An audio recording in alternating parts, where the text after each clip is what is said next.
الشيطان الرجيم. بسم الله الرحمن الرحيم. وإذ جعلنا البيت مثابة للناس وأمنا واتخذوا من مقام إبراهيم مصلى وعهدنا إلى إبراهيم وإسماعيل أن طهرا بيتي للطائفين والعاكفين والركع السجود. صدق الله العظيم. إنما الأعمال بالنيات وإنما لامرئ ما نوى فمن كانت هجرته إلى دنيا يصيبها أو إلى امرأة ينكحها فهجرته إلى ما هاجر إليه. صدق رسوله النبي الكريم. സർവശക്തനായ അല്ലാഹു സുബ്ഹാനഹു വ തആല നാം ഏവരെയും അനുഗ്രഹിക്കുമാറാകട്ടെ. അല്ലാഹു സുബ്ഹാനഹു വ തആല അവന്റെ പ്രവാചകൻ മുഹമ്മദ് മുസ്തഫ സല്ലല്ലാഹു അലൈഹി വസല്ലം തങ്ങളുടെ സഹവാസത്തിന് തിരഞ്ഞെടുത്ത സഹാബിമാർ, അവരിൽ ഏറ്റവും ശ്രേഷ്ഠതയുള്ളവരാണ് അബൂബക്കർ സിദ്ദീഖ് റളിയല്ലാഹു അൻഹു. അബൂബക്കർ സിദ്ദീഖ് റളിയല്ലാഹു അൻഹുവിന്റെ മഹത്വവും പോരിശയും കഴിഞ്ഞയാഴ്ച നമ്മൾ ചർച്ച ചെയ്തു. രണ്ടാമത് ഏറ്റവും കൂടുതൽ മഹത്വമുള്ള സഹാബിയാണ് ഉമറുൽ ഫാറൂഖ് റളിയല്ലാഹു അൻഹു.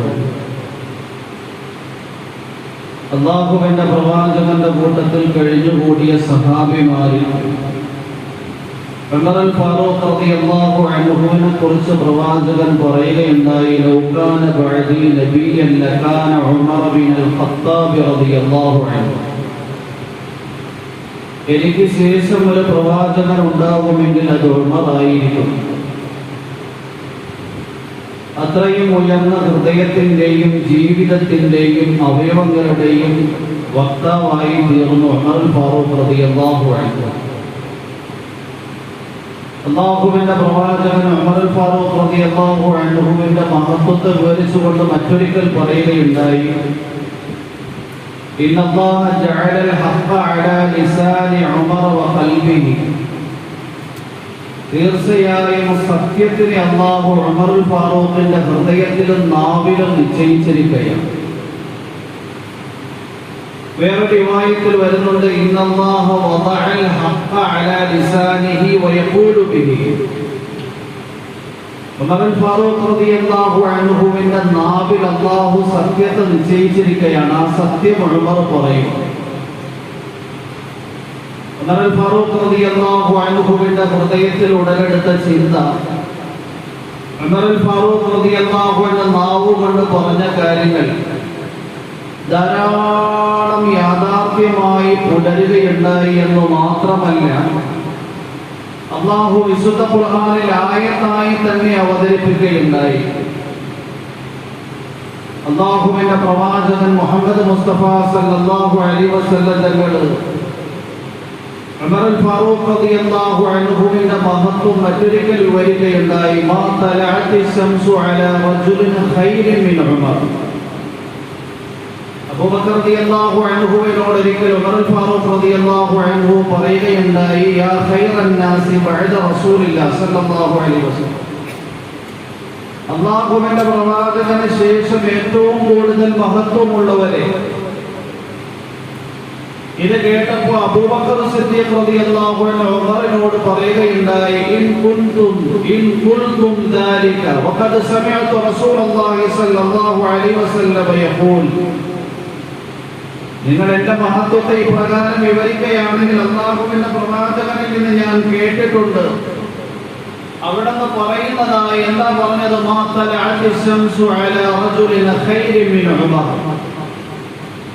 ഉമറിനേക്കാൾ ശ്രേഷ്ഠതയും മഹത്വമുള്ള ഒരു വ്യക്തിയുടെ മേലും സൂര്യൻ ഉദിച്ചിട്ടില്ല എന്ന് പറഞ്ഞു കഴിഞ്ഞാൽ സൂര്യന്റെ പ്രകാശമേറ്റ് ലോകത്തുള്ള ഏറ്റവും വ്യക്തിത്വമുള്ള വ്യക്തിയാണ് ഉമർ ഫാറൂഖ് റളിയല്ലാഹു അൻഹു. ഏറ്റവും ഉയർന്ന നന്മയുടെ പ്രതീകമാണ് ഉമർ ഫാറൂഖ് റളിയല്ലാഹു അൻഹു.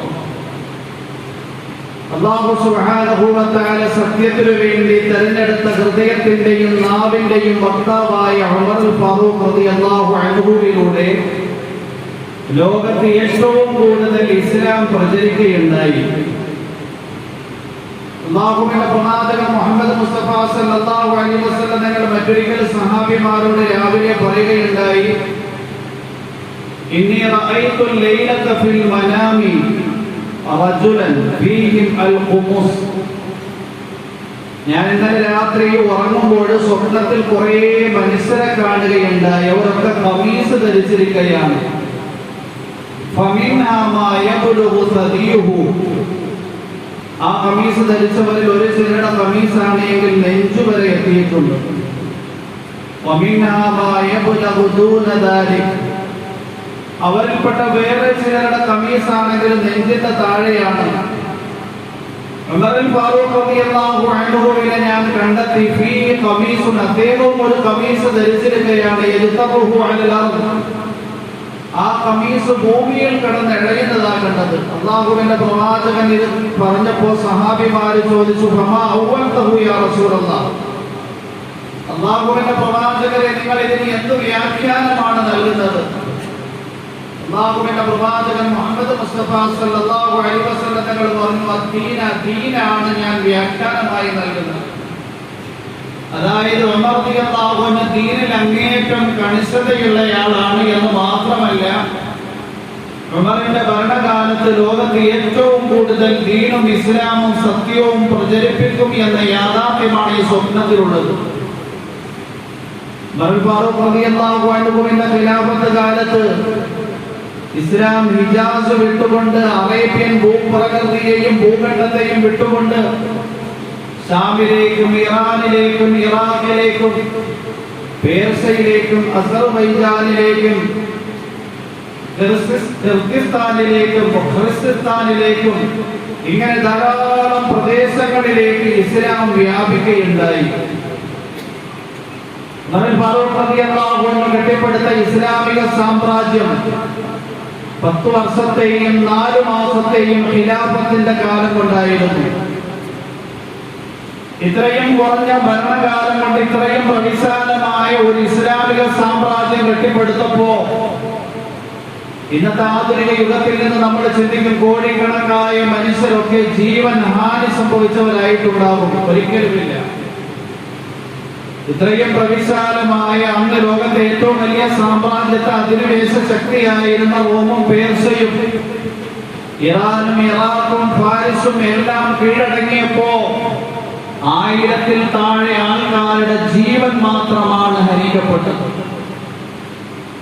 ഇത് നമുക്കറിയാം. ആധുനികത, സംസ്കാരം, നാഗരികത എന്നൊക്കെ കൊട്ടിഘോഷിക്കുന്ന യുഗം. ഈ യുഗത്തിൽ നടന്ന നമുക്കറിയാം 19-ാം നൂറ്റാണ്ടിൽ നടന്ന 2 വലിയ യുദ്ധങ്ങൾ. 1-ാം ലോക മഹായുദ്ധം, 2-ാം ലോക മഹായുദ്ധം എന്നും മനുഷ്യൻ ഒരു ഭീകരമായ അന്തരീക്ഷത്തോടെ ഓർക്കുന്ന ഒരു യാഥാർത്ഥ്യം. 1914-ൽ നടന്ന 1-ാം ലോക മഹായുദ്ധത്തിൽ 64 ലക്ഷം മനുഷ്യരുടെ ജീവനാണ് ഹനിക്കപ്പെട്ടത്.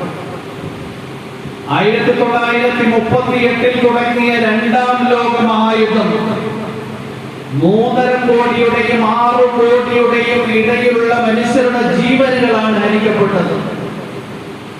ഇന്നത്തെ യുദ്ധ സംവിധാനങ്ങൾ അങ്ങനെയാണ്. ചെറിയൊരു പ്രദേശത്ത് യുദ്ധം നടന്നപ്പോൾ 1 വർഷം 1.5 വർഷമായപ്പോൾ 1 ലക്ഷത്തോളം പേരുടെ ജീവനുകൾ ഹനിക്കപ്പെടുകയാണ്.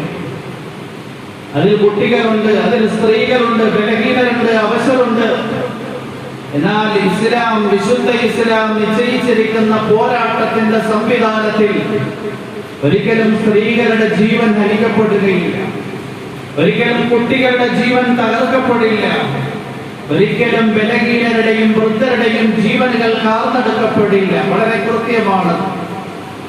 അതുകൊണ്ട് ഉമർ ഫാറൂഖ് റളിയല്ലാഹു അൻഹു ഇത്രയും വിശാലമായ സാമ്രാജ്യം കെട്ടിപ്പടുത്തപ്പോൾ 1000-ൽ താഴെ ആൾക്കാരുടെ ജീവൻ മാത്രമേ ഹനിക്കപ്പെട്ടിട്ടുള്ളൂ. ഉമർ ഫാറൂഖ് റളിയല്ലാഹു അൻഹു ഉയർന്ന ഈമാനിന്റെ പ്രതീകമായിരുന്നു. ഉമർ ഫാറൂഖ് റളിയല്ലാഹു അൻഹു പ്രവാചകന്റെ അങ്ങേയറ്റം സ്നേഹമുള്ളയാളായിരുന്നു. ഉമർ ഫാറൂഖ് റളിയല്ലാഹു അൻഹുവിന്റെ ഖിലാഫത്ത് കാലത്ത് എല്ലാവർക്കും ശമ്പളം തീരുമാനിക്കുകയുണ്ടായി. ആ സന്ദർഭത്തിൽ അബ്ദുല്ലാഹ് ഇബ്നു ഉമർ മകന് ശമ്പളം തീരുമാനിച്ചു. മകന് തീരുമാനിക്കപ്പെട്ട ശമ്പളം ഉസാമത്ത് ബിൻ സയ്യിദ് റളിയല്ലാഹു അൻഹുവിന് തീരുമാനിച്ച ശമ്പളത്തെക്കാൾ കുറവായിരുന്നു. മകൻ അബ്ദുല്ലാഹ് ഇബ്നു ഉമർ പിതാവിനോട് ചോദിച്ചു, ഈ രാജ്യത്ത് താമസിക്കുന്ന ഒരു പൗരനാണ് ഞാനും, ഈ മദീനയാകുന്ന പ്രദേശത്ത് താമസിക്കുന്ന മറ്റൊരു പൗരനാണ് ഉസാമത്ത് ബിൻ സയ്യിദ്. എന്തുകൊണ്ടാണ് അദ്ദേഹത്തിന്റെ ശമ്പളം നിങ്ങൾ വർദ്ധിപ്പിച്ചത്? എന്റെയും അദ്ദേഹത്തിന്റെയും ശമ്പളം എന്തുകൊണ്ട് ഈക്വലാക്കിയില്ല? ഈ സമയത്ത് ഉമർ ഫാറൂഖ് റളിയല്ലാഹു അൻഹു പറഞ്ഞു, ഉസാമത്ത് ബിൻ സയ്യിദ് അല്ലാഹുവിന്റെ പ്രവാചകന്റെ സ്നേഹം കിട്ടിയ വ്യക്തിയാണ്. നിങ്ങളെക്കാൾ ആദരവും സ്നേഹവും ലാളനയും കിട്ടിയാലാണ് ഉസാമത്ത് ബിൻ സയ്യിദ് റളിയല്ലാഹു അൻഹു. അല്ലാഹുവിന്റെ പ്രവാചകന്റെ വളർത്തുപുത്രനായിരുന്നു സയ്യിദ് റളിയല്ലാഹു അൻഹു. ആ സയ്യിദ് റളിയല്ലാഹു അൻഹുവിൽ നിന്ന് ജനിച്ചയാളാണ് ഉസാമത്ത് ബിൻ സയ്യിദ്. അല്ലാഹുവിന്റെ പ്രവാചകന്റെ പേരക്കുട്ടികളായ ഹസൻ, ഹുസൈൻ റളിയല്ലാഹു അൻഹുമാർക്ക് കിട്ടുന്ന പരിഗണനയാണ് ഉസാമത്ത് ബിൻ സയ്യിദ് റളിയല്ലാഹു അൻഹുവിന് അല്ലാഹുവിന്റെ പ്രവാചകൻ നൽകി. അതുകൊണ്ട് അബ്ദുല്ലാഹ് ഇബ്നു ഉമറെ പ്രവാചകന്റെ ആദരവും സ്നേഹവും ലാളനയും കൂടുതൽ കിട്ടിയ ആളായതുകൊണ്ടാണ് ഞാൻ അദ്ദേഹത്തിന്റെ ശമ്പളം കൂട്ടിയത്. മദായിനിൽ നിന്ന് ധാരാളം യുദ്ധാർജിത സ്വത്തുക്കൾ മദീനയിൽ വന്നു. ഉമർ ഫാറൂഖ് റളിയല്ലാഹു അൻഹു ജനങ്ങൾക്ക് അത് തഖ്സീമ ചെയ്തു കൊടുത്തപ്പോ അല്ലാഹുവിന്റെ പ്രവാചകന്റെ പേരക്കുട്ടികളായ ഹസൻ, ഹുസൈൻ റളിയല്ലാഹു അൻഹുമാർക്ക് 1000 ദിർഹം വെച്ച് കൊടുത്തു. സ്വന്തം മകനായ അബ്ദുല്ലാഹ് ഇബ്നു ഉമറിന് 500 ദിർഹം നൽകി. മകൻ ചോദിച്ചു പിതാവിനോട്, നിങ്ങൾ എല്ലാവർക്കും തുല്യമായല്ലേ വിഹിതം വെക്കേണ്ടത്, എനിക്കെന്തുകൊണ്ട് 500 ദിർഹമായി പോയി? എന്തുകൊണ്ട് ഹസൻ, ഹുസൈൻ റളിയല്ലാഹു അൻഹുമാർക്ക് 1000 ദിർഹമായി പോയി? ഈ സന്ദർഭത്തിൽ ഉമർ ഫാറൂഖ് റളിയല്ലാഹു അൻഹു പറഞ്ഞു, മോനെ, നീ ആരുടെ പേരക്കുട്ടികളെ കുറിച്ചാണ് സംസാരിക്കുന്നത്? ലോകത്തിന്റെ നേതാവ്, വിശ്വത്തിന്റെ വസന്തം, മദീനയുടെ കിരീടം, മുത്തലി മുഹമ്മദ് മുസ്തഫ സല്ലല്ലാഹു അലൈഹി വസല്ലം നിങ്ങളുടെ പേരക്കുട്ടികളാണ് ഹസൻ, ഹുസൈൻ റളിയല്ലാഹു അൻഹു. അവരുടെ ഉപ്പാപ്പാന്റെ കൂട്ടത്തിൽ ഞാൻ യുദ്ധം ചെയ്യുമ്പോൾ നിങ്ങളുടെ ഉപ്പാപ്പ മുസ്ലിമായിട്ടില്ല, ഉമറിന്റെ പിതാവായ ഖത്താബ് മുസ്ലിമായിട്ടില്ല. എന്നാൽ ആ സന്ദർഭത്തിൽ ആ പേരക്കുട്ടികളുടെ ഉപ്പാപ്പ അല്ലാഹുവിന്റെ പ്രവാചകത്വം കിട്ടിയ ലോകത്തുള്ള മുഴുവൻ മനുഷ്യ സമൂഹത്തിന്റെയും നേതാവായിട്ടുണ്ടായിരുന്നു. അതുകൊണ്ടാണ് ഞാൻ അവർക്ക് കൂടുതൽ നൽകിയത്.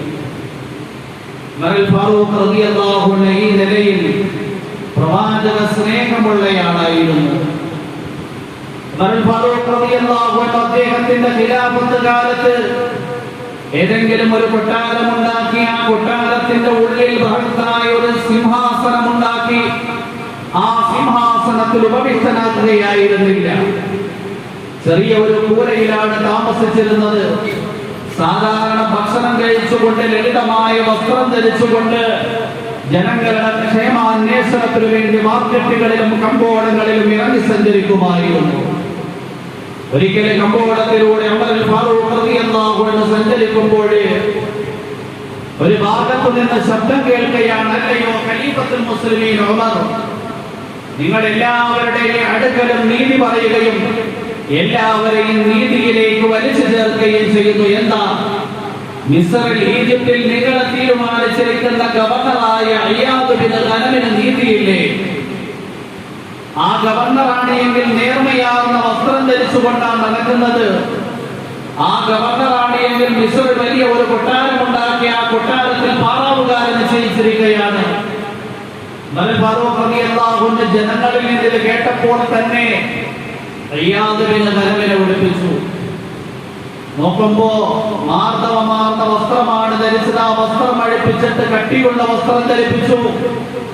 ആട്ടിൻ പറ്റങ്ങളെ നൽകിയിട്ട് റിയാദ് ബിൻ ഗനമിനോട് പറഞ്ഞു, ഏതാനും ദിവസങ്ങൾ നിങ്ങൾ ഈ ആട്ടിൻ പറ്റങ്ങളെയും കൊണ്ടുപോയി ആ മലപ്രദേശത്ത് മേയ്ക്കണം. റിയാദ് ബിൻ ഗനമിന്റെ സ്റ്റാറ്റസ് പോണ കാര്യമാണ്.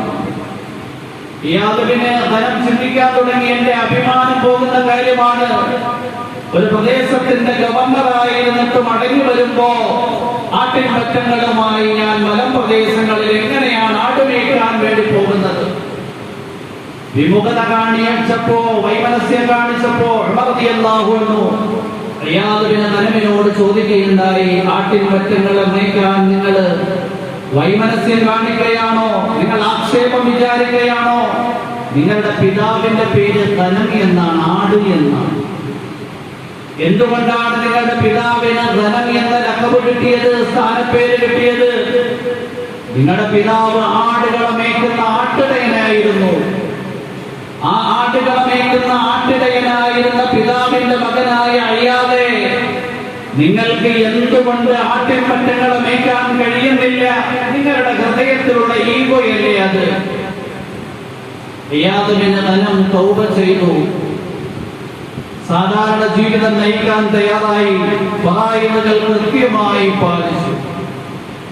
ഇങ്ങനെ ഉമർ ഫാറൂഖ് റളിയല്ലാഹു അൻഹു ഓരോരുത്തരുടെയും ജീവിതത്തെ കൃത്യമായി അന്വേഷിക്കുമായിരുന്നു. പ്രത്യേകിച്ച് ഉമർ ഫാറൂഖ് റളിയല്ലാഹു അൻഹു അദ്ദേഹത്തിന്റെ കീഴിൽ ഓരോ പ്രദേശങ്ങളിലും നിശ്ചയിച്ചിരിക്കുന്ന ഗവർണർമാര് പൊതുസ്വത്ത് കൊണ്ട് എന്തെങ്കിലും വിശാലത ജീവിതത്തിൽ ഉണ്ടാക്കിയോ എന്നതിനെ കുറിച്ച് വളരെ കൃത്യമായി അന്വേഷിക്കുകയും പരിശോധിക്കുകയും ചെയ്യുമായിരുന്നു.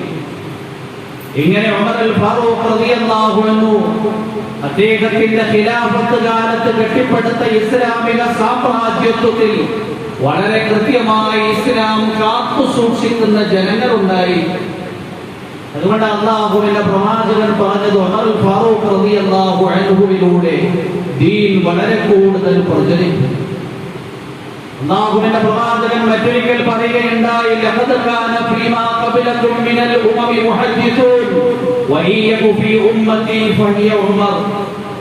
നിങ്ങൾക്ക് മുമ്പ് കഴിഞ്ഞുപോയ സമുദായങ്ങളിലൊക്കെ തന്നെ നല്ല നല്ല കാര്യങ്ങൾ ബോധിക്കപ്പെടുന്ന ആൾക്കാരുണ്ടായിരുന്നു, ഇൽഹാമ് നൽകപ്പെടുന്നവർ.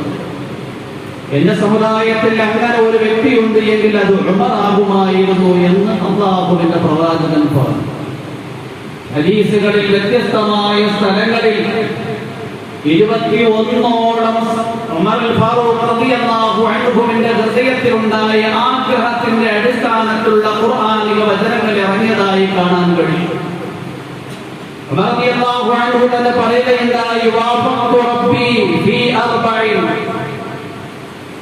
ഒരേ സന്ദർഭത്തിൽ എന്റെ ഹൃദയത്തിലുണ്ടായ ആഗ്രഹത്തിന്റെ അടിസ്ഥാനത്തിൽ എന്റെ റബ്ബ് അതിനോട് യോജിച്ചുകൊണ്ട് ആയത്തിറക്കി. ഞാൻ ഒരിക്കൽ പ്രവാചകൻ മുഹമ്മദ് മുസ്തഫ സല്ലല്ലാഹു അലൈഹി വസല്ലം തങ്ങളോട് എന്റെ ഹൃദയത്തിന്റെ ആഗ്രഹം പറഞ്ഞു. നബി തഖത്ത മഖാമ ഇബ്രാഹിം മുസല്ല.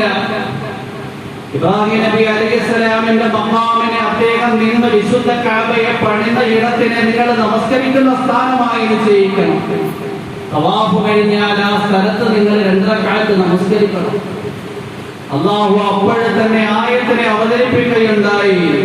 وَإِذْ جَعَلْنَا الْبَيْتَ مَثَابَةً لِلنَّاسِ وَأَمْنًا وَاتَّخِذُوا مِن مَّقَامِ إِبْرَاهِيمَ مُصَلًّى وَعَهِدْنَا إِلَى إِبْرَاهِيمَ وَإِسْمَاعِيلَ أَن طَهِّرَا بَيْتِيَ لِلطَّائِفِينَ وَالْعَاكِفِينَ وَالرُّكَّعِ السُّجُودِ وَإِذْ جَعَلْنَا الْبَيْتَ مَثَابَةً لِلنَّاسِ. വിശുദ്ധ കഅബയെ നാം ജനങ്ങൾ സമ്മേളിക്കുന്ന ഇടമായി നിശ്ചയിച്ചു. വഅംന, സുരക്ഷിതത്വത്തിന്റെ കേന്ദ്രമായി നിശ്ചയിച്ചു. وَاتَّخِذُوا مِن مَّقَامِ إِبْرَاهِيمَ مُصَلًّى. ഇബ്രാഹിം നബി അലൈഹിസ്സലാം നിന്ന് നമസ്കരിച്ച സ്ഥാനത്തെ നിങ്ങൾ നമസ്കരിക്കാൻ വേണ്ടി നിശ്ചയിക്കണം. എന്താണ് മഖാമെ ഇബ്രാഹിം എന്നതിനെ കുറിച്ച് മുഫസ്സിരീങ്ങൾക്ക് ധാരാളം അഭിപ്രായമുണ്ട്. ഇബ്രാഹിം നബി അലൈഹിസ്സലാം ഒരു കല്ലിന്റെ മുകളിൽ കയറി നിന്നുകൊണ്ടാണ് വിശുദ്ധ കഅബയുടെ പുനർനിർമ്മാണ പ്രക്രിയ നടത്തി അതിനെ പൂർത്തിയാക്കിയത്. ആ കല്ല് ഒരു അത്ഭുതം ജനിപ്പിക്കുന്ന കല്ലായിരുന്നു. ഇബ്രാഹിം നബി അലൈഹിസ്സലാമിനെ കൊണ്ട് ഒരേ ഏറങ്ങളിലേക്ക് പോകും, വലതുഭാഗത്തേക്ക് പോകും, ഇടതുഭാഗത്തേക്ക് പോകും. ഇങ്ങനെ ലിഫ്റ്റ് പോലെ പ്രവർത്തിച്ചിരുന്ന കാലഘട്ടത്തിൽ ഉണ്ടായിരുന്ന അല്ലാഹുവിന്റെ അത്ഭുതകരമായ ഒരു ദൃഷ്ടാന്തമായിരുന്നു ആ കല്ലിന്റെ മുകളിൽ ഇബ്രാഹിം നബി അലൈഹിസ്സലാം നിസ്കരിച്ചു, അല്ലെങ്കിൽ ആ കല്ലിന്റെ അടുക്കൽ ഇബ്രാഹിം നബി അലൈഹിസ്സലാം നിസ്കരിച്ചു. അതുകൊണ്ട് ആ സ്ഥലത്തിനെ വിശുദ്ധ കഅബയുടെ ഒരു ഭാഗത്തായിട്ടാണ് ആ കല്ല് സ്ഥാപിച്ചിരിക്കുന്നത്. തവാഫ് കഴിഞ്ഞിട്ട് അവിടെ നമസ്കാരം നിർവഹിക്കണം. ഹറമിൽ എവിടെ നിസ്കരിച്ചു കഴിഞ്ഞാലും ആ നമസ്കാരത്തിന്റെ പോലീസ് ലഭ്യമാണ്. ഉമറുൽ ഫാറൂഖ് റളിയല്ലാഹു അൻഹുവിന്റെ ഹൃദയത്തിൽ ആഗ്രഹമുണ്ടായി. അല്ലാഹു ഖുർആനിൽ ആയത്തിനെ അവതരിപ്പിക്കുകയാണ്, വത്തഖിദൂ മിൻ മഖാമി ഇബ്രാഹീമ മുസല്ല. അല്ലാഹുവിന്റെ പ്രവാചകന്റെ ഭാര്യമാര് എല്ലാ മുസ്ലിമീങ്ങളെ സംബന്ധിച്ചിടത്തോളവും സ്വന്തം ഉമ്മമാരെ പോലെയാണ്. അതുകൊണ്ട് തന്നെ മറയില്ലാതെ അവരുടെ അടുക്കൽ വരികയും അവരുമായി സംസാരിക്കുകയും ചെയ്യുമായിരുന്നു. ഒരിക്കൽ അല്ലാഹുവിന്റെ പ്രവാചകനോട് പറയുകയുണ്ടായി, അല്ലാഹുവിന്റെ പ്രവാചകരെ, നിങ്ങളുടെ അടുക്കൽ നല്ല ആൾക്കാരും തെമ്മാടികളും പ്രവേശിക്കുന്നുണ്ട്. അതുകൊണ്ട് നിങ്ങളുടെ ഭാര്യമാരോട് പുരുഷന്മാരിൽ നിന്ന് മറ പാലിക്കാൻ വേണ്ടി നിർദ്ദേശിക്കണം. ഈ ആഗ്രഹം ഉമറുൽ ഫാറൂഖ് റളിയല്ലാഹു അൻഹുവിന്റെ ഹൃദയത്തിൽ ഉടലെടുത്തു. ഉമർ റളിയല്ലാഹു അൻഹു നാവ് കൊണ്ട് പറഞ്ഞു, അല്ലാഹു വിശുദ്ധ ഖുർആനിലെ ആയത്തായി അതിനെ അവതരിപ്പിക്കുകയാണ്.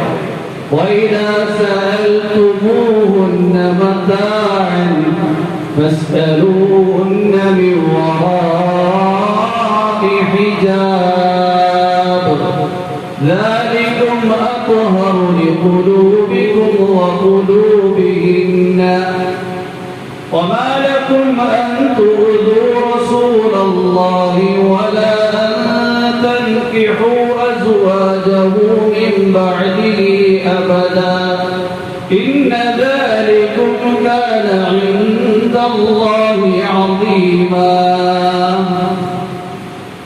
وَإِذَا سَأَلْتُمُوهُنَّ مَتَاعًا നിങ്ങളുടെ പ്രവാചകന്റെ ഭാര്യമാരോട് എന്തെങ്കിലും വസ്തുക്കൾ ആവശ്യപ്പെട്ട് കഴിഞ്ഞാൽ ഫസ്അലൂഹുന്ന മിൻ വറാഇ ഹിജാബ്, മറയുടെ പിന്നിൽ നിന്നുകൊണ്ടായിരിക്കണം ആ സാധനങ്ങൾ ആവശ്യപ്പെടേണ്ടുന്നത്. പ്രവാചകന്റെ ഭാര്യമാരെ കുറിച്ച് ഉമ്മമാരെന്നാ പറയുന്നത്. ذَلِكُمْ أَطْهَرُ لِقُلُوبِكُمْ, അത് നിങ്ങളുടെ ഹൃദയങ്ങൾക്ക് വിശുദ്ധിയാണ്. وَقُلُوبِهِنَّ, അവരുടെ ഹൃദയങ്ങളിലും പരിശുദ്ധി ഉണ്ടാക്കും. ഇന്ന് ആണും പെണ്ണും തമ്മിൽ യാതൊരു വ്യത്യാസവും ഇല്ല. ആ വ്യത്യാസം ഉണ്ടാക്കുക എന്നത് ആധുനികതയ്ക്കെതിരെ എന്നാണ് പൊതുവെ സങ്കല്പിക്കപ്പെടുന്നത്. ഹൃദയത്തിലുണ്ടാകുന്ന മോശമായ വിചാരത്തിന്റെ അടിസ്ഥാനത്തിൽ എന്തെല്ലാം അനാശാസ്യ പ്രവണതകളാണ് ലോകത്ത് നടക്കുന്നത്. നമ്മൾ തന്നെ നാടിച്ചു പോകും. അങ്ങനെ ചെവിക്കൊരു നിലയിലും താങ്ങാൻ കഴിയാത്ത ആഭാസത്തരങ്ങളും മ്ലേച്ഛവൃത്തികളും ദിനംപ്രതി നാം കേട്ടുകൊണ്ടേയിരിക്കും. ഉമറുൽ ഫാറൂഖ് റളിയല്ലാഹു അൻഹുവിന്റെ ഹൃദയത്തിൽ ആഗ്രഹമുണ്ടായി. അല്ലാഹുവിന്റെ പ്രവാചകനോട് പറയുന്നു, അല്ലാഹു വിശുദ്ധ ഖുർആനിൽ ആയത്തിനെ അവതരിപ്പിക്കുന്നു. മുനാഫിഖീങ്ങളുടെ നേതാവായ അബ്ദുല്ലാഹ് ഇബ്നു ഉബൈ ഇബ്നു സലൂൽ മരണപ്പെട്ടു.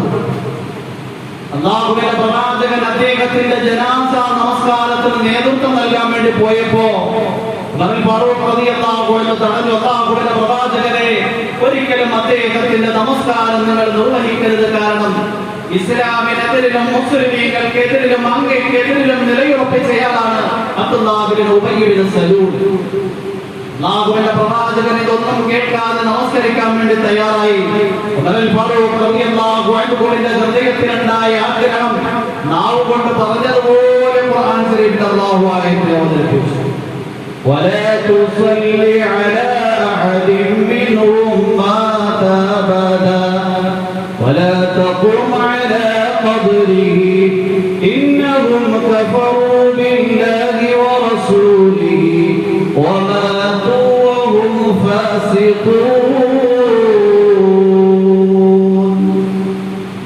لا تصل على أحد منهم مات أبدا മുനാഫിഖീങ്ങളിൽ നിന്ന് ഒരാളുടെയും ജനാസ നമസ്കാരം നിങ്ങൾ നിർവഹിക്കരുത്. വലാ തഖും അലാ ഖബ്രിഹി അവരുടെ ഖബറിലേക്ക് നിങ്ങൾ പോവുകയും ചെയ്യരുത്. ഇന്നഹും കഫറൂ ബില്ലാഹി വറസൂലിഹി തീർച്ചയായും അവർ അല്ലാഹുവിനെയും അവന്റെ പ്രവാചകനെയും നിഷേധിച്ചവരാണ്. വമാതു വഹും ഫാസിഖൂൻ അവർ ധിക്കാരികളായാണ് ഈ ദുനിയാവിൽ നിന്ന് യാത്രയായിരിക്കുന്നത്. ഹൃദയത്തിൽ ആഗ്രഹമുണ്ടായി, നാവ് കൊണ്ട് പറഞ്ഞു, അങ്ങനെ തന്നെ സംഭവിച്ചു. ബദറിൽ മുശ്രിക്കീങ്ങളിൽ നിന്ന് തടവുകാരായി പിടിക്കപ്പെട്ടവരുടെ വിഷയത്തിൽ അല്ലാഹുവിന്റെ പ്രവാചകൻ ആലോചന നടത്തി. ആദ്യ അഭിപ്രായം പറഞ്ഞത്, ഈ മക്കാ മുശ്രിക്കീങ്ങൾ ഇസ്ലാമിനെതിരിലും മുസ്ലിമീങ്ങൾക്കെതിരിലും നിലയുറപ്പിച്ചവരാണ്, ഞങ്ങളെ സ്വരാജ്യത്ത് നിന്ന് നാട്ടിപ്പുറത്താക്കിയവരാണ്. അതുകൊണ്ട് ഇപ്പൊ ഇവരെ പിടിക്കപ്പെട്ടിരിക്കുകയാണ്. ഒരിക്കലും ഇവരെ തടവുപള്ളികളായിട്ടല്ല പാർപ്പിക്കേണ്ടുന്നത്. ഇവരുടെ ബന്ധുക്കളിൽ നിന്ന് മുസ്ലിമീങ്ങളായവർ ഇവരാണ് തലയെടുക്കുകയാണ് ചെയ്യേണ്ടത്. ഈ സന്ദർഭത്തിൽ അബൂബക്കർ റളിയല്ലാഹു അൻഹു പറഞ്ഞു, അവരിൽ നിന്ന് പ്രായശ്ചിത്തം വാങ്ങി അവരെ തടവുകാരായി പാർപ്പിച്ച് അവരുടെ ബന്ധുക്കളോട് കാര്യങ്ങൾ അറിയിച്ച് അവരിൽ നിന്ന് പ്രായശ്ചിത്തം കിട്ടുമ്പോൾ ഇവരെ തടവറയിൽ നിന്ന് മോചിപ്പിക്കാം. ഖുർആനിൽ അല്ലാഹു ഉമർ ഫാറൂഖ് റളിയല്ലാഹു അൻഹുവിന്റെ ഹൃദയത്തിൽ നിന്നുണ്ടായ ആഗ്രഹം നാവ് കൊണ്ട് പറഞ്ഞ അഭിപ്രായം ആയത്തായി അവതരിപ്പിക്കുകയാണ്. വമാ കാന ലകും വമാ യൻബഗി ലിറസൂലിൻ അൻ യകൂന ലഹു അസ്റാ ഹത്താ യുഫ്ദിന ഫിൽ അർളി തുരീദൂന അർദ ദുനിയ വല്ലാഹു യുരീദുൽ ആഖിറ വല്ലാഹു അസീസുൻ ഹകീം. വമാ കാന ലിറസൂലിൻ ഒരു പ്രവാചകനും ഉചിതമല്ല അൻ യകൂന ലഹു അസ്റാ ആ പ്രവാചകന് തടവുപുള്ളികൾ ഉണ്ടാകൽ ഹത്താ യുഫ്ദിന ഫിൽ അർളി ആ പ്രവാചകന്റെ പ്രദേശത്തും രാജ്യത്തും ശക്തി സ്ഥാപിക്കുന്നതുവരെ. മുസ്ലിമീങ്ങൾക്ക് ശക്തിയില്ലാത്തത് കൊണ്ട് ആ സ്വരാജ്യത്ത് നിന്ന് മദീനയിലേക്ക് പലായനം ചെയ്തിരിക്കുന്നത്. എപ്പോഴാ ശക്തി വരുന്നത്? നിങ്ങൾ മറ്റൊരു രാജ്യത്തിൽ ഇരുന്നുകൊണ്ട് അവിടെ കെട്ടുറപ്പുണ്ടാക്കി സ്വന്തം രാജ്യത്തെ പിടിച്ചെടുക്കുമ്പോഴാണ് നിങ്ങൾക്ക് ശക്തി ഉണ്ടാകുന്നത്. അതുവരെയും നിങ്ങൾക്ക് എന്തില്ല, തടവുകാര് പാടില്ല. അതുകൊണ്ട് ഉമർ ഫാറൂഖ് റളിയല്ലാഹു അൻഹു പറഞ്ഞതായിരുന്നു ഉചിതമായ തീരുമാനവും അഭിപ്രായവും. ഖുർആനിൽ അല്ലാഹു പറയാണ്, തുരീദൂന അർള ദുനിയ പ്രായശ്ചിത്തം ദുനിയാവിന്റെ വസ്തുക്കളാണ്, അതാണോ നിങ്ങൾ ലക്ഷ്യം വെക്കുന്നത്? വല്ലാഹു യുരീദുൽ ആഖിറ അല്ലാഹു പാരത്രിക ലോകമാണ് ലക്ഷ്യം വെക്കുന്നത്. വല്ലാഹു അസീസുൻ ഹകീം അല്ലാഹു പ്രതാപിയും യുക്തിമാനുമാണ്. ഉമർ ഫാറൂഖ് റളിയല്ലാഹു അൻഹുവിന്റെ ഹൃദയത്തിൽ നിന്നുണ്ടായ ആഗ്രഹം, നാവ് കൊണ്ട് പറഞ്ഞ അഭിപ്രായം, അങ്ങനെ തന്നെ അല്ലാഹു സുബ്ഹാനഹു വ തആല ആയത്തായി അവതരിപ്പിക്കുകയാണ്. ഇങ്ങനെയുള്ള ധാരാളം സംഭവങ്ങൾ വിശുദ്ധ ഖുർആനിൽ അല്ലാഹു സുബ്ഹാനഹു വ തആല സൂറത്തുൽ മുഅ്മിനൂനിലെ ആയത്തിനെ അവതരിപ്പിച്ചു. വലഖദ് ഖലഖനൽ ഇൻസാന മിൻ സുലാലത്തിൻ മിൻ തീൻ ثم جعلناه نطفة في قرار مكين മനുഷ്യന്റെ ഉൽപ്പത്തിയെക്കുറിച്ചും അവന്റെ അസ്തിത്വത്തെക്കുറിച്ചും വളരെ കൃത്യമായി വിശദീകരിക്കുകയാണ്. കളിമണ്ണിന്റെ സത്തയിൽ നിന്നാണ് നാം മനുഷ്യനെ പടച്ചത്. എന്നിട്ട് മനുഷ്യ സൃഷ്ടിപ്പിന്റെ ഉൽപ്പത്തിയുടെ ഘട്ടങ്ങൾ അല്ലാഹു നന്നായി വിവരിക്കുകയാണ്. ഈ വിവരിക്കുന്നത് കേട്ടപ്പോ ഉമർ ഫാറൂഖ് റളിയല്ലാഹു അൻഹു പറഞ്ഞു, ഫതബാറകല്ലാഹു അഹ്സനുൽ ഖാലിഖീൻ അല്ലാഹു എത്രയോ അനുഗ്രഹ സമ്പൂർണ്ണനാണ്. അവനാണ് സൃഷ്ടിക്കാൻ ഏറ്റവും നല്ലവൻ. സൃഷ്ടികർത്താക്കളിൽ ഏറ്റവും നല്ലവൻ അല്ലാഹുവാണ്. ഏറ്റവും നല്ല ഘടനയിലും നല്ല ഡിസൈനിലും സൃഷ്ടികളെ പടക്കുന്നവൻ അല്ലാഹുവാണ്. നാവുകൊണ്ട് വന്നപ്പോൾ അല്ലാഹു അങ്ങനെ തന്നെ അവതരിപ്പിക്കുകയാണ്. ഫതബാറകല്ലാഹു അഹ്സനുൽ ഖാലിഖീൻ. ഉമറിന്റെ നാവിൽ നിന്ന് വന്ന വചനം ഖുർആനിക ആയത്തായി അല്ലാഹു അവതരിപ്പിച്ചു. ഇങ്ങനെ ഉമർ ഫാറൂഖ് റളിയല്ലാഹു അൻഹുവിന്റെ ഹൃദയത്തിലുണ്ടായ ആഗ്രഹം, ഉമർ റളിയല്ലാഹു അൻഹു നാവുകൊണ്ട് പറഞ്ഞ കാര്യം വിശുദ്ധ ഖുർആനിലെ ആയത്തായി അല്ലാഹു അവതരിപ്പിക്കുകയുണ്ടായി. ധാരാളം 21ഓളം ആയത്തുകൾ അങ്ങനെ വിശുദ്ധ ഖുർആനിൽ നമുക്ക് കാണാൻ പറ്റും. അതുകൊണ്ട് നബി തങ്ങൾ പറയുന്ന അല്ലാഹു ജഅലൽ ഹഖ്ക അലാ ലിസാനി ഉമർ വഖൽബിഹി. ഉമറിന്റെ ഹൃദയത്തിൽ അല്ലാഹു സത്യത്തെ നിശ്ചയിച്ചു, നാവിലും സത്യത്തെ നിശ്ചയിച്ചു. അല്ലാഹു ഈ ഉമ്മത്തിനെ മുഹദ്ദിസായി അഥവാ നല്ല കാര്യങ്ങൾ തോന്നിക്കുന്നയാളായി തീരുമാനിച്ചിരിക്കുന്നത് ഉമർ ഫാറൂഖ് റളിയല്ലാഹു അൻഹു. ഉമർ ഫാറൂഖ് റളിയല്ലാഹു അൻഹുവിന്റെ ഹൃദയത്തിൽ സമ്പൂർണ്ണമായി ഇസ്ലാമായിരുന്നു ഉണ്ടായിരുന്നത്. ലവലേശം അതിൽ കളങ്കമുണ്ടായിരുന്നില്ല. ഉമർ ഫാറൂഖ് റളിയല്ലാഹു അൻഹുവിന്റെ ഖിലാഫത്ത് കാലം ഹിജ്റ 16-ാം വർഷം അബൂ ഉബൈദ റളിയല്ലാഹു അൻഹുവിന്റെ നേതൃത്വത്തിലുള്ള സംഘം ശാം കീഴടക്കി. ശാമിൽ നിന്ന് അവർ ഫലസ്തീനിലേക്ക് പ്രവേശിച്ചപ്പോൾ അന്ന് ഫലസ്തീനിൽ ഉണ്ടായിരുന്ന ക്രിസ്ത്യാനികളൊക്കെ തന്നെയും ബൈത്തുൽ മുഖദ്ദസിന്റെ ഉള്ളിൽ കയറി ബൈത്തുൽ മുഖദ്ദസിന്റെ കവാടങ്ങളൊക്കെ അടച്ചു. അബൂ ഉബൈദ റളിയല്ലാഹു അൻഹുവിന്റെ നേതൃത്വത്തിലുള്ള സംഘം ബൈത്തുൽ മുഖദ്ദസിനെ വലയം ചെയ്തു. അവരുള്ളിൽ നിന്ന് സന്ധിയെ ആഗ്രഹിച്ചു. അബൂ ഉബൈദ പറഞ്ഞു, ഞങ്ങളും സന്ധിയാണ് ആഗ്രഹിക്കുന്നത്. ക്രൈസ്തവ പുരോഹിതന്മാരും നേതാക്കന്മാരും രാജാക്കന്മാരും പറഞ്ഞു, ലോകത്തിന്റെ 3/2 ചക്രവർത്തിയായ ഉമറിന്റെ അടുക്കൽ വെച്ച് ഞങ്ങൾക്ക് സന്ധി ചെയ്യാം. അബൂ ഉബൈദ റളിയല്ലാഹു അൻഹു മദീനയിൽ വിവരം അറിയിച്ചു. ഉമർ ഫാറൂഖ് റളിയല്ലാഹു അൻഹു ശാമിലേക്ക് വരാൻ തയ്യാറായി. ഉമർ ഫാറൂഖ് റളിയല്ലാഹു അൻഹു അടിമയായ സാലിം ഒരു ഒട്ടകപ്പുറത്ത് യാത്ര ചെയ്യുകയാണ്. അവര് 3 ഊഴമായി നിശ്ചയിച്ചു. ഒരു ഊഴത്തിൽ ഉമർ ഒട്ടകത്തിന്റെ പുറത്ത് യാത്ര ചെയ്യും. രണ്ടാമത്തെ ഊഴത്തിൽ അടിമയായ സാലിം ഒട്ടകത്തിന്റെ പുറത്ത് യാത്ര ചെയ്യും. മൂന്നാമത്തെ ഊഴത്തിൽ ഒട്ടകം, അതിനൊരു വിശ്രമം വേണമല്ലോ, ഒട്ടകം വെറുതെ നടക്കും. അതിന്റെ കടിഞ്ഞാനം പിടിച്ചുകൊണ്ട് രണ്ടുപേരും നടക്കും. അങ്ങനെ മദീനയിൽ നിന്ന് ശാം വരെ എത്തി. അബൂ ഉബൈദ റളിയല്ലാഹു അൻഹു നോക്കുമ്പോൾ ഫലസ്തീനിലേക്ക് പാലം വഴി ഉമർ കടക്കുമ്പോൾ ഉമർ ധരിച്ചിരിക്കുന്ന വസ്ത്രത്തിൽ കഷണം വെച്ച് തുന്നിയിരിക്കുകയാണ്. ഉമർ ഫാറൂഖ് റളിയല്ലാഹു അൻഹു ഒട്ടകത്തിന്റെ കടിഞ്ഞാണം പിടിച്ചുകൊണ്ട് പാലം കടന്നു വരുന്നത് അബൂ ഉബൈദ റളിയല്ലാഹു അൻഹു കണ്ട മാത്രയിൽ ഉമറിന്റെ ചെവിയിൽ വന്ന് മന്ത്രിച്ചു, നിങ്ങളെ ഈ നിലയിൽ ലോകത്തിന്റെ വലിയ സാമ്രാജ്യത്തെ നേതാക്കൾ കാണാൻ ആഗ്രഹിക്കുന്നില്ല. ധാരാളം ക്രൈസ്തവ പുരോഹിതന്മാരും ധാരാളം നേതാക്കന്മാരും ധാരാളം കുബേരന്മാരും ഒക്കെ ഉണ്ട്. അതുകൊണ്ട് നിങ്ങൾ ഒട്ടകപ്പുറത്തൊന്ന് കയറിയിരിക്കണം, കുറച്ച് നല്ല വസ്ത്രം ധരിക്കണം. ഇത് കേട്ടപ്പോ അബൂ ഉബൈദ റളിയല്ലാഹു അൻഹുവിന്റെ നെഞ്ചിലേക്ക് ഒരു അടി കൊടുത്തിട്ട് പറയുകയുണ്ടായി, അബൂ ഉബൈദ, ഇപ്പോഴും നിനക്ക് ഉറപ്പായില്ലേ, ഇന്നാ കുന്നാ അദല്ലന്നാസി, തീർച്ചയായും നമ്മൾ ജനങ്ങളിൽ ഏറ്റവും നിന്ദ്യന്മാരായിരുന്നു.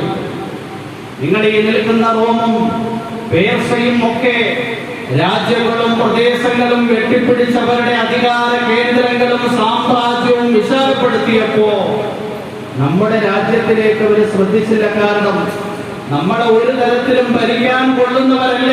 ജനങ്ങളിൽ ഏറ്റവും അധമന്മാരായിരുന്നു നാം, സംസ്കാര ശൂന്യരായിരുന്നു നാം. പിന്നെ എങ്ങനെയാ ഞങ്ങൾ ഇത്രയും ഉന്നതന്മാരായത്? നല്ല വസ്ത്രം ധരിച്ചത് കൊണ്ടോ മേത്തരം വാഹനത്തിൽ യാത്ര ചെയ്തത് കൊണ്ടോ അല്ല. ഇസ്ലാം കൊണ്ടാണ് അല്ലാഹു നമുക്ക് ഔന്നത്യം നൽകിയിരിക്കുന്നത്.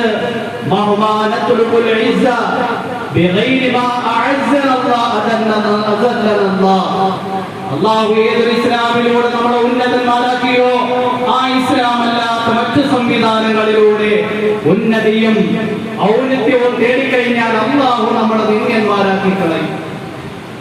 ഉമർ റളിയല്ലാഹു അൻഹുവിന്റെ ഹൃദയത്തിൽ ഉന്നതിക്ക് നിദാനം ഭൗതികമായ വസ്തുക്കളല്ല, ഇസ്ലാമാണ് എന്ന സങ്കല്പം ഉണ്ടായിരുന്നു. നീതിയുടെ ഉയർന്ന വക്താവായ ഉമർ ഫാറൂഖ് റളിയല്ലാഹു അൻഹുവിന്റെ ഖിലാഫത്ത് കാലത്ത് ജബലത്ത് ബിൻ ഈഹം ഗസ്സാനി എന്ന് പറയുന്ന ഷാമിലെ ഗസ്സാൻ എന്ന് പറയുന്ന പ്രവിശ്യയിലെ നേതാവ് ഹജ്ജ് ചെയ്യാൻ വേണ്ടി ഹജ്ജിലെ തവാഫിന്റെ ഇടയിൽ അദ്ദേഹത്തിന്റെ ഇഹ്റാമിന്റെ വസ്ത്രം ഭൂമിയിലേക്ക് താഴ്ന്നു കിടന്നു. ഒരു സാധാരണക്കാരൻ അതിൽ ചവിട്ടിയപ്പോൾ അദ്ദേഹം താഴേക്ക് നിലംപതിച്ചു. ദേഷ്യം വന്നു. കാരണം ഗസ്സാനിന്റെ നേതാവും രാജാവുമാണല്ലോ. ജബലത്ത് ബിൻ ഈഹം എഴുന്നേറ്റ് ആ വസ്ത്രത്തിൽ ചവിട്ടിയ സാധാരണക്കാരനെ ചെകിട്ടത്തൊരൊറ്റ അടിയടിച്ചു. അദ്ദേഹം താഴേക്ക് നിലംപതിച്ചു.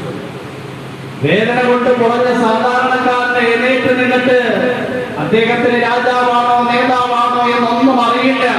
അദ്ദേഹം പകരം കൈവലിച്ച് ചെകിട്ടത്തൊരൊറ്റ അടിയടിച്ചു. ജബലത്ത് ബിൻ ഈഹമും അതുപോലെ താഴേക്ക് വീണു.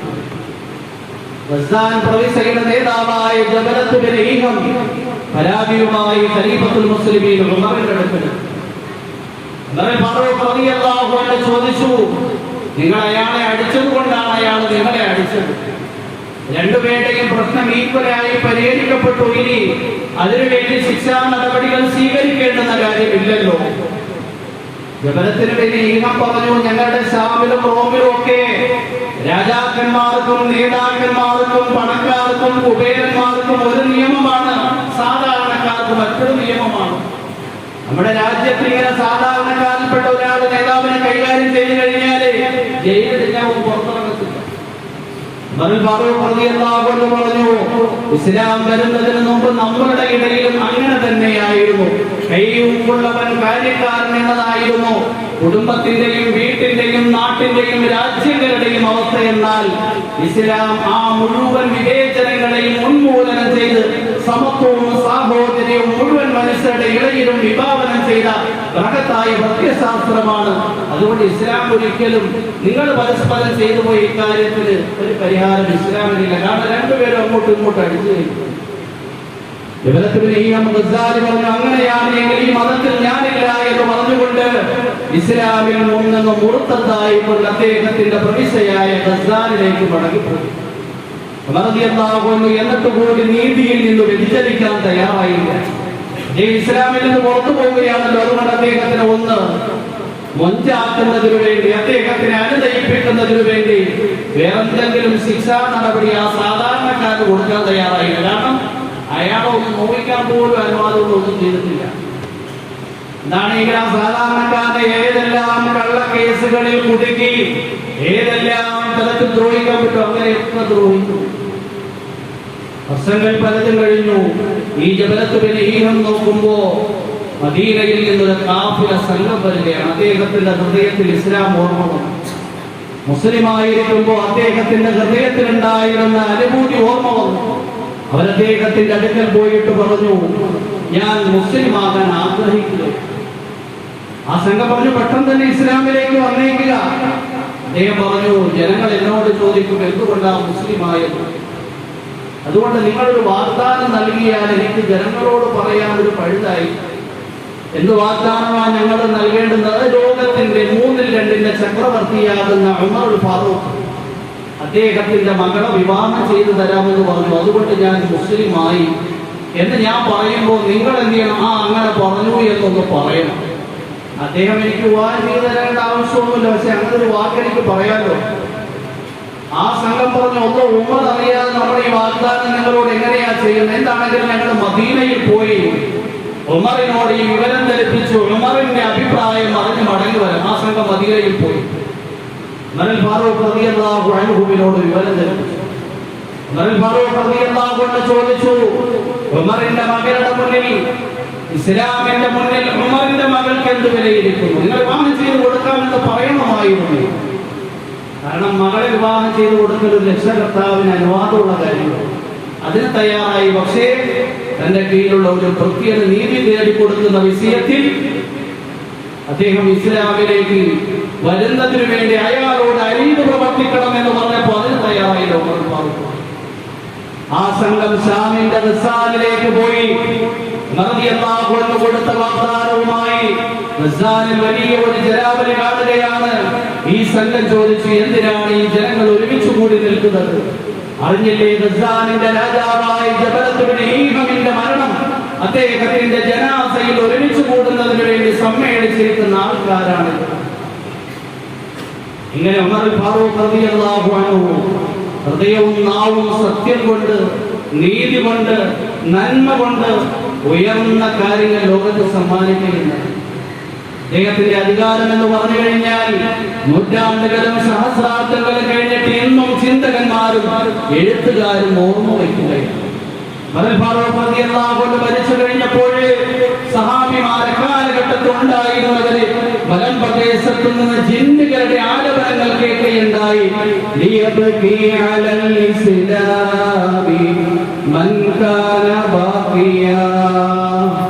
وقد أوشك الهلكا وما هضم اللحد قد أدبر في الدنيا وأدبر خيرها وقد ملها من كان يوقن بالوعد. ഉമർ ഫാറൂഖ് റളിയല്ലാഹു അൻഹുവിന്റെ ഖിലാഫത്ത് കാലമായപ്പോ ലോകത്ത് അധിവസിച്ചിരുന്ന മുസ്ലിമീങ്ങൾക്കൊക്കെ ഇസ്ലാമിക ആവേശത്തിന്റെ പേരിൽ അവരും അവരുടെ വീടുകളും കുടുംബങ്ങളും രാജ്യങ്ങളും പ്രദേശങ്ങളും ഇസ്ലാമികമാക്കി തീർക്കുന്നതിന് വേണ്ടി ആവേശത്തോടുകൂടി പരിശ്രമിച്ചു. എന്നാൽ ആ ആവേശമൊക്കെ കെട്ടണഞ്ഞ ഒരു സന്ദർഭമാണ് ഉമർ ഫാറൂഖ് റളിയല്ലാഹു അൻഹുവിന്റെ. ഇവിടെ ജിന്നുകൾ പാടുകയാണ്,